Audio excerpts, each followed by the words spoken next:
Howdy, hi. It is To Your Job Sports NFL Week 12 picks and predictions. We are looking at the best bets of the week. Let's get into the video.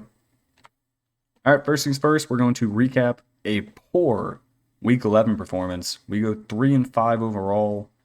Most of these games weren't close that we lost, to be honest with you. So let me recap these right quick, and then we'll get on to the picks for Week 12. First game, we had the Chargers and the Bengals over 46.5. That one hits. Final score of that one at 27 to 34. So we hit that at 61. We had Eagles -3. I think they played the Commanders. So they beat the Commanders. What was 26 to 18. That was a dub. We had the Seahawks +6.5. I did not sprinkle any on the money line, but I probably should have because they won this game outright, 20-17 against the 49ers. 49ers might be screwed for the rest of the season. Purdy, day-to-day. Kittle, questionable for Sunday. Going to be interesting to see how they finish out the year. We then had the Bengals +100 on the money line. Bengals suck. I'm not going to sugarcoat it. They're not good. Their kicker can't make field goals. They turn the ball over in spots they shouldn't be turning the ball over. They just lose games they have no business losing. So they lose one 27-34. Packers -6. They win the game on a blocked field goal. Shout out to Green Bay Nation. The Bears kicking woes continue. They suck. We took the Chiefs +2.5. They lose outright on the road by 9 points to the Bills. First L of the year for the Chiefs. Still don't mind that bet. If you're giving me Chiefs +2.5 on the road against anybody, I'm probably taking it. Worst bet of the week, Browns +110. This, as a Browns fan, pained me. We are now 2-8 as we lose this game 14-35. However, I am betting the Browns this week, but I'm not picking it for this video because I am never, ever picking a Browns game again this year. We are horrible. Finally, we lost. Patriots +6.5. They lose, or +5.5. They lose by 6. I wish I would have teased it up to 6.5, but I did not. They lose this game 28-22. So that was tough. Tried to come back late in the game, just couldn't get it done. They won the fourth quarter 9-0. Yeah. Tough titties. All right, let's get into this week's picks. First game, we're basically going with the chalk here. Lions, Colts, give me the Lions -7.5 and the over 50.5. Lions are looking like one of the best teams in football. Meanwhile, the Colts, they don't even know who their starting quarterback really wants to be. Do you want Joe Flacco? Do you want Richardson? We don't know. We'll throw out Richardson for the rest of the season, sure, because that's basically throwing in the towel. Surprised this line isn't closer to 10. The Lions have been murdering teams. Lions coming off of a 52-6 win against the Jaguars. Their offense has managed to score 30-plus points in 5 out of their last 7 weeks. It is no surprise to see that they are averaging the second most yards per game in the NFL. Their defense has also taken a big step up as they allow the 5th fewest points per game in the league at 17. Colts offense has been real bad, averaging just 335 yards per game. Their defense is even worse, giving up 390 yards per game. That is good for 28th in the NFL. I don't see how the Lions score anything less than 30 in this game.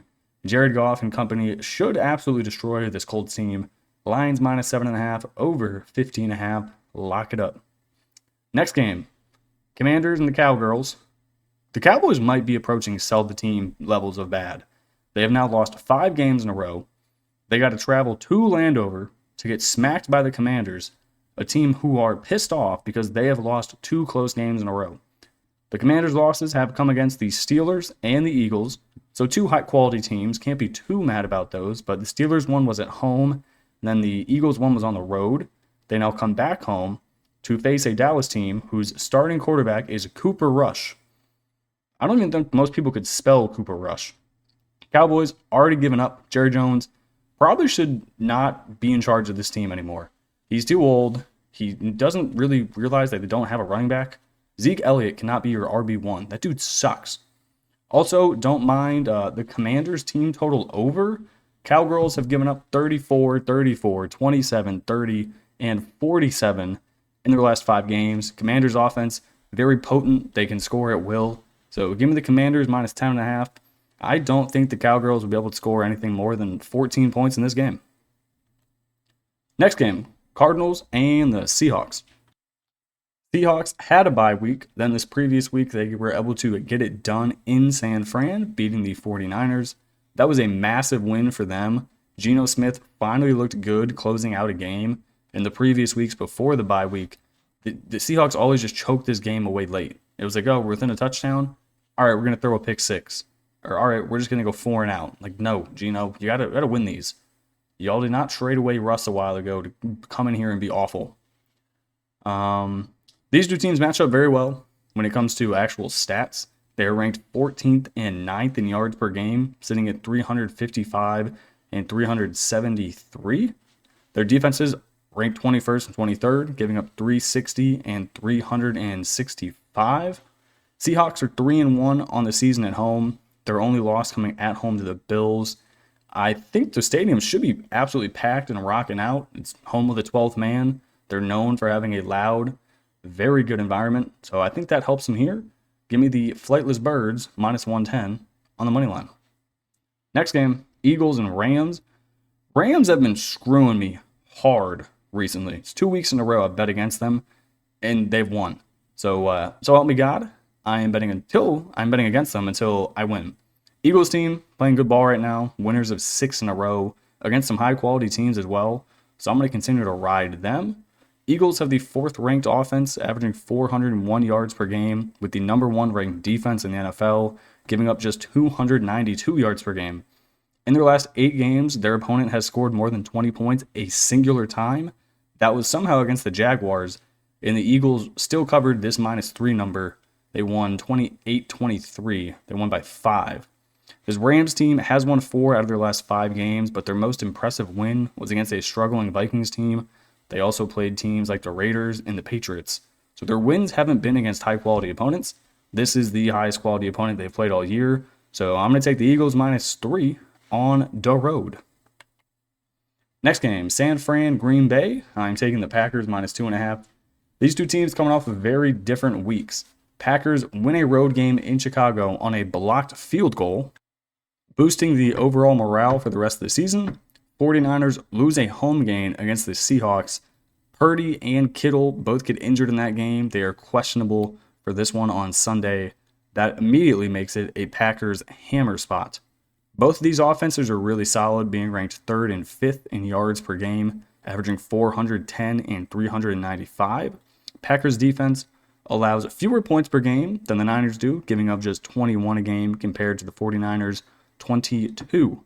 I'm going to give the home edge to the Packers here, and the fact the 49ers quarterback Purdy, starting tight end, are both questionable definitely makes me want to back them even more.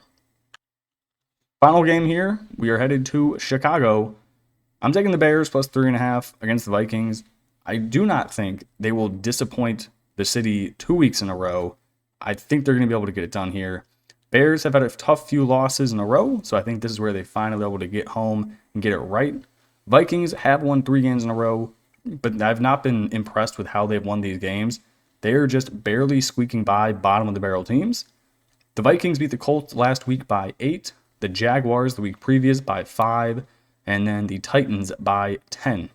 Defense has been great recently, but against the Chicago team that has also had a solid defense at home for Chicago, I think they're going to be able to struggle to score. The Chicago games have been very boring, very slow, very run heavy, not really allowing Caleb to get any passing touchdowns. It's just run, screen.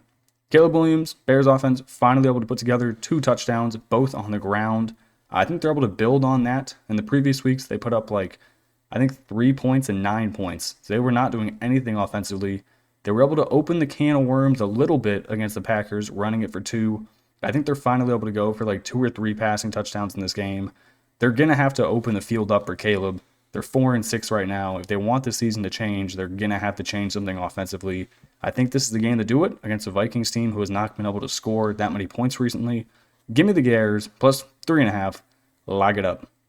All right, that's going to do it for me in this video. I appreciate y'all tuning and watching in, and I'll catch y'all in the next one. Peace.